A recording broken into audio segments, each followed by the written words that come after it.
अभी आपको खबर दें कि जराइम पेशा अफराद की शिनाख्त के लिए पुलिस ने नया सिस्टम मुतारिफ करा दिया। शहर के खारजी और दाखिली रास्तों पर मुश्तबा अफराद की चेकिंग की जाएगी। ब्यूरो हेड सक्कर शाहिद अली मौजूद हैं criminal record online system incharge के साथ। शाहिद, आगाह कीजिएगा, ये सिस्टम कैसे काम करता है, क्या फवायद हैं इसके?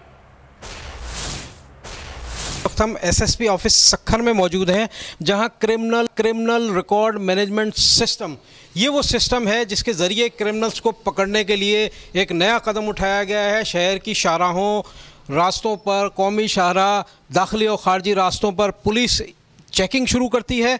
अगर कोई क्रिमिनल है तो उसे अरेस्ट कर लिया जाता है, लेकिन कैसे अरेस्ट किया जाता है मालूम करते हैं मुतल्लिका स्टाफ से। आप बताइए कैसे पकड़ते हैं, क्या सिस्टम है? सर, हमारे पास दो सॉफ्टवेयर चल रहे हैं, CRMS और एक CRI।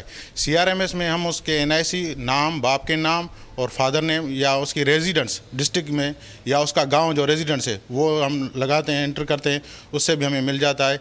दूसरा बंदा, उसके पास NIC नहीं है, फिर वो अपना नाम गलत बता रहा है, अब उसको हम कैसे मालूम करें वो कौन है? वो दूसरा सॉफ्टवेयर है हमारा CRI।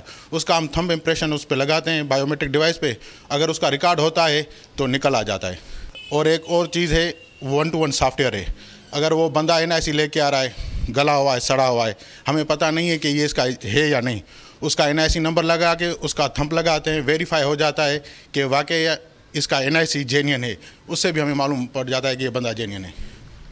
बेहतरीन एक सिस्टम जो है वो मुतारिफ सिंध पुलिस के पास जितने क्रिमिनल अफराद का डाटा है उसे पकड़ने के लिए एक आसान तरीका। शाहिद, आपने इस हवाले से अपडेट किया, आपका शुक्रिया।